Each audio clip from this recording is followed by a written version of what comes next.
Well, hello everyone, it's Pete here. In this video I'm going to be having a discussion about the Tamiya Clodbuster here and deciding if it's better to enjoy it in stock form with all its weaknesses and bouncy handling, or whether to upgrade it beyond all recognition to make it a tougher and faster and better handling RC truck. First let's look how the truck runs if you build it with just what comes in the box.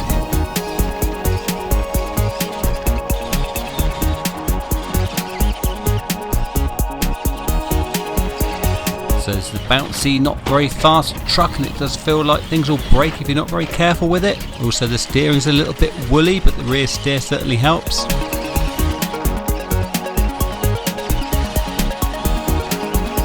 can handle some pretty lumpy terrain, but it's probably best not to drive it into solid objects like tree roots. So I ran it alongside a couple of other Tamiya classic monster trucks. Got the lunchbox here.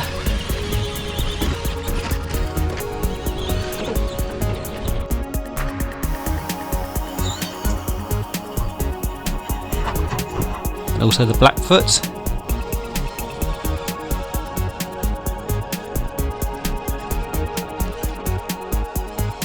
Now the Blackfoot is quite big for a Tamiya, but next to the Clodbuster it looks quite tiny. So even though it's not that fast, there's much fun to be had with this in its stock form. This Super Clodbuster actually belongs to my friend Nick, and he's very keen to upgrade this quite heavily. The products he's looking at are the JConcepts Regulator chassis and also the servo mount kit that they do.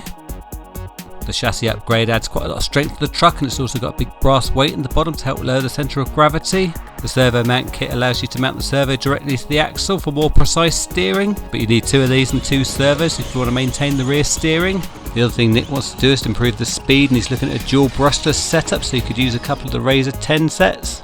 I've seen videos of trucks with all these upgrades and they do look like they run well, but I'm thinking there's not very much Clodbuster left. If you also change the wheels and tyres and get a more durable Lexan shell, then there really aren't many Tamiya parts left. The other thing I'm thinking is by the time you've bought the Clodbuster kit and all these upgrades, you could have bought a more modern RC monster truck like the Lossy LMT, which is faster and more durable right out the box. Now Nick has kindly let me borrow this, so let's have a closer look at it.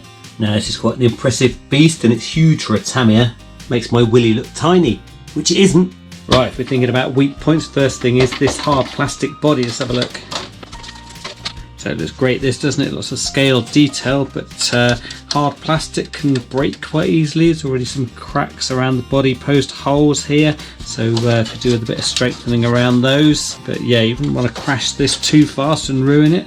So like I was saying, if you go down the path of using the JConcepts chassis, all you'll end up with from this, I think, is just the axles here and the gearbox, the motor and whatnot, and the wheels and tyres. And I think pretty much everything else goes, because you'll probably be upgrading your shocks, because these are just like pogo stick shocks. It might be cheaper if you're doing that to get the Tamiya spares, if you can get them, of the gearbox and the wheels and the tyres and whatever, and not buy a Clodbuster kit. If you want the fun of building the kit first and then upgrading it, then that's up to you. Like I was saying, if I had one of these, I think I'd keep it mostly stock and just sort of mend things that break far too easily. Have a look at the body posts here, they kind of look like they break like the ones on my Blackfoot, so I'm sure there's upgrades you can get for that. Apart from that, I think for the speed that it goes, it's probably okay. One thing that strikes me about this for a big truck is these little thin rods, and these are the same as you get on a two-wheel drive little Tamiya buggy. Can't imagine you could crash it very fast before those ones bend. Have a look at the stock steering setup, got a fair bit of play here. What you got is a single servo in the middle that pushes rods forward and back. So it does work, but not exactly precise. Now with the JConcepts upgrade, what you end up with is the servo behind the axle. So you can either have a servo front and back, so you can maintain the four-wheel steer, or you can just go front-wheel steer and lock off the back one. So like I say, this Clodbuster isn't mine, and it's not my decision, but if it was mine, I think I'd like to enjoy it just as an RC car from the 80s with its retro handling. I came to a similar decision with my Tamiya Blackfoot. I think there's so many weaknesses with it, you might as well just enjoy it for what it is and just upgrade the things that break easily. So with the Clodbuster, I'd just upgrade anything that broke far too easily and mainly keep it as it is. It'd also be good to protect the back of the body, because it does take a battering when you're doing wheelies. I think that going down the upgrade path is for people who like a bit of a project and aren't too worried about the expense. The upgrades for this platform seem to be almost endless, so there's plenty to keep you busy. So if Nick does do these upgrades, I'll do a new video of how it performs compared with the stock truck. In the meantime, that's about it for this one, but don't switch off straight away because there's more run footage to enjoy. found this video interesting or helpful, then please press like and maybe leave me a comment. Thank you ever so much for watching, and I'll see you next time.